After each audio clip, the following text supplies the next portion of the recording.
Ce vent, vous l'entendez, ce vent à plus de 200 km/h. Incroyable, les Corses l'ont encore en tête évidemment ce matin, au lendemain des intempéries qui ont fait 5 morts et une vingtaine de blessés. L'île de Beauté se réveille défigurée, des arbres arrachés, des routes coupées, toitures envolées.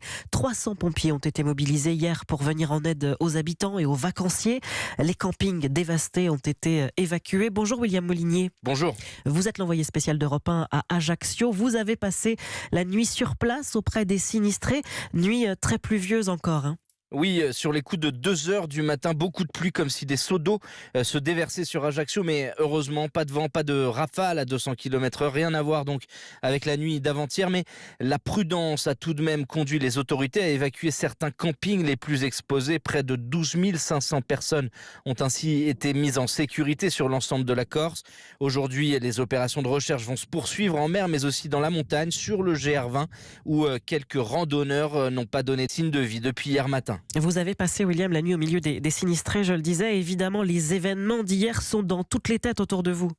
Oui, tous racontent les mêmes scènes, le mur de nuages noirs venus de la mer et puis la machine à laver. Certains étaient même sur leur bateau. C'est le cas de Julien, son voilier complètement détruit. On était tous au port, amarrés, et les amarres ont lâché, les bateaux se sont entrechoqués pendant 1 heure. C'était un vrai carnage. L'alerte devrait être levée en fin de matinée. L'heure de constater les dégâts. Les autorités redoutent désormais que le bilan humain et matériel ne s'alourdisse au cours de la journée. William Molinier, envoyé spécial d'Europe 1 à Ajaccio. Marlène Duret, je me tourne vers vous, notre spécialiste météo sur Europe 1.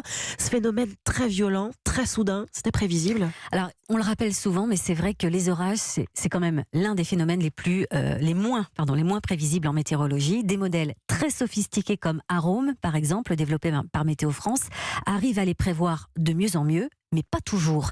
Les prévisionnistes se retrouvent souvent dans des situations où les modèles ne permettent pas de trancher.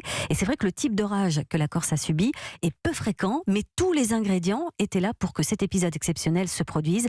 Et il faudra y être confronté à l'avenir, parce que selon les prévisionnistes que j'ai interrogés, il faut s'attendre à des étés de plus en plus chauds et donc à des orages de plus en plus violents.